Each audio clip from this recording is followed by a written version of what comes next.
The Oval Office, a symbol of American power and diplomacy, has witnessed countless historic moments. It became the stage for a dramatic confrontation between former U.S. President Donald Trump and Ukrainian President Volodymyr Zelensky. This meeting, which was supposed to be a diplomatic discussion on the ongoing conflict in Ukraine, quickly turned into a heated exchange. The atmosphere in the room grew tense as both leaders stood their ground, each with their own vision for the future of Ukraine. What started as a formal meeting soon escalated into a verbal clash, leaving the world in shock and uncertainty. News outlets around the globe quickly picked up on the story, broadcasting the unexpected confrontation to millions.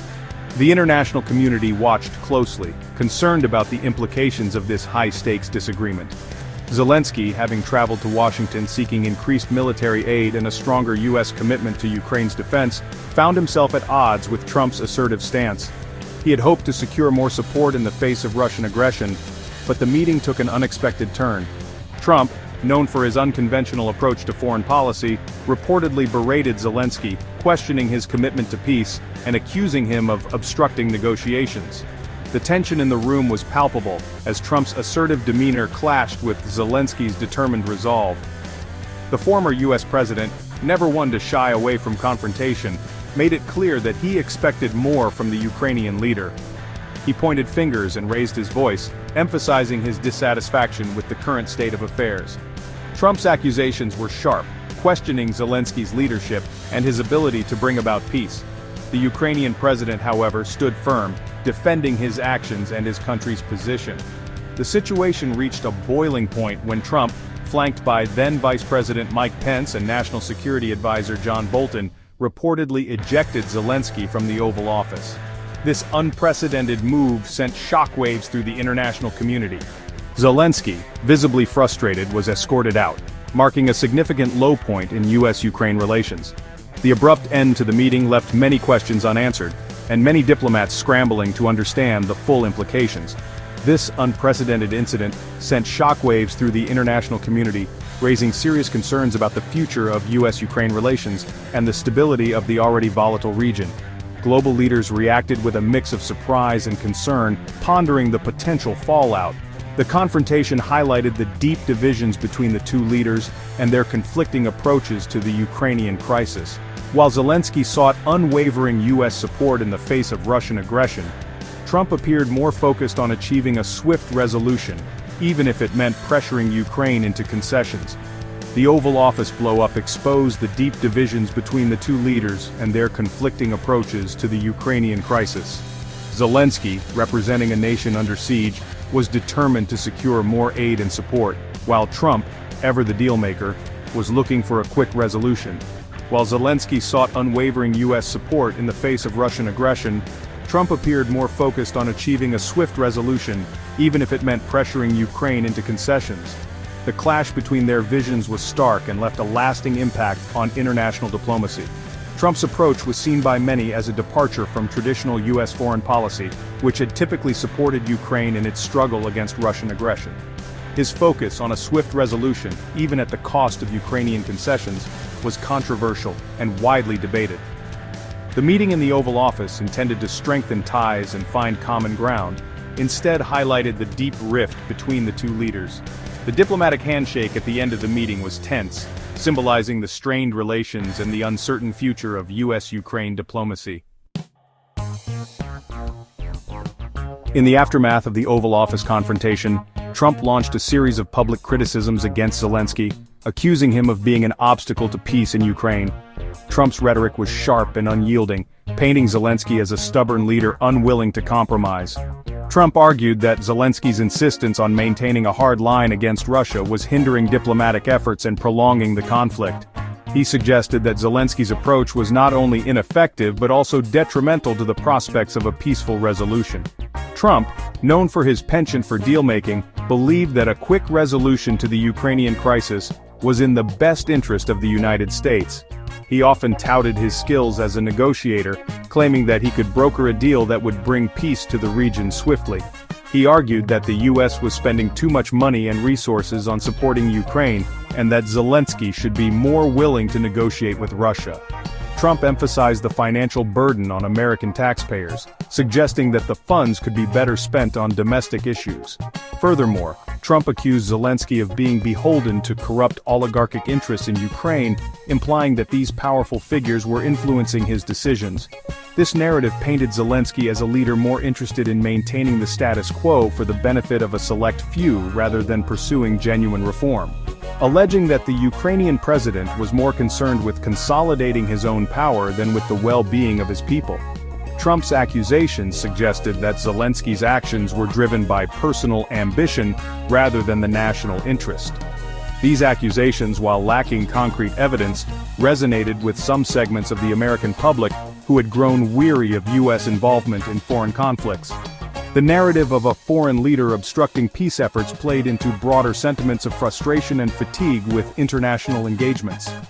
Trump's accusations against Zelensky marked a significant departure from traditional U.S. foreign policy, which had long supported Ukraine's sovereignty and territorial integrity.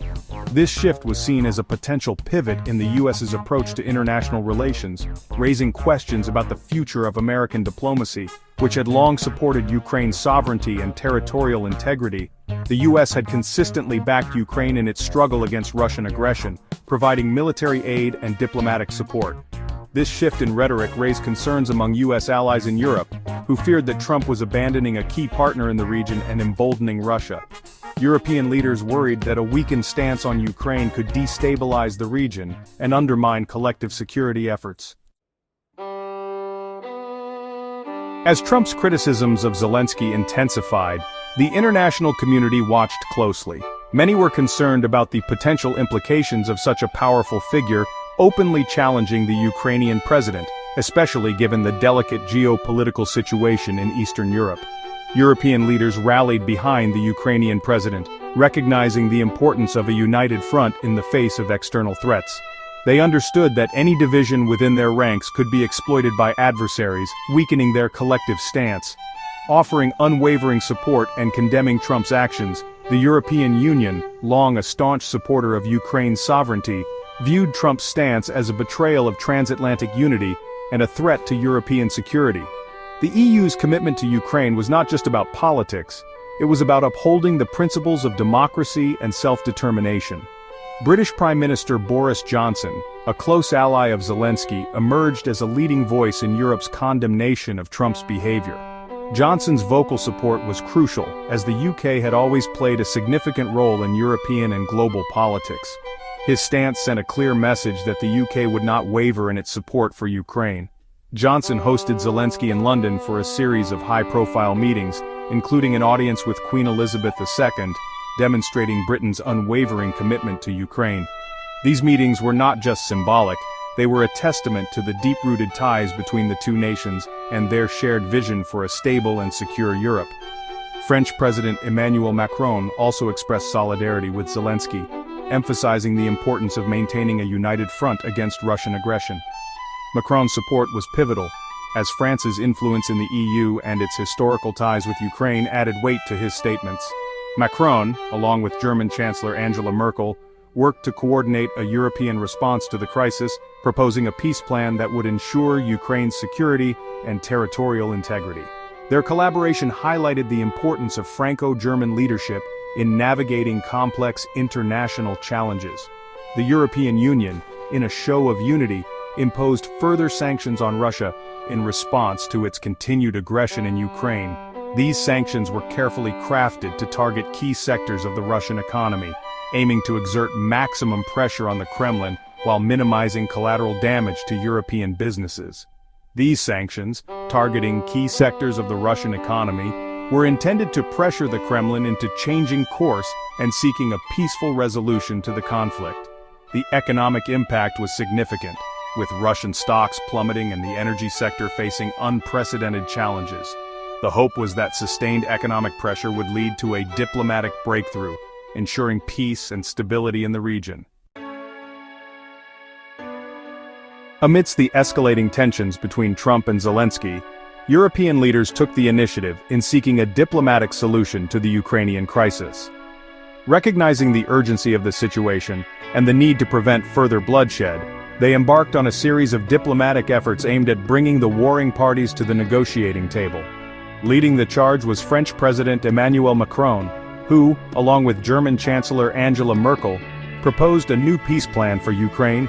The plan, known as the Normandy format, aimed to revive the stalled peace talks between Ukraine and Russia, with France and Germany acting as mediators. The Normandy format proposed a ceasefire agreement, the withdrawal of heavy weapons from the front line, and constitutional reforms in Ukraine that would grant greater autonomy to the eastern regions. While the plan faced significant challenges, it represented a glimmer of hope for a peaceful resolution to the conflict. European leaders understood that a lasting peace in Ukraine could only be achieved through dialogue and diplomacy. They recognized the need to address Russia's security concerns while upholding Ukraine's sovereignty and territorial integrity.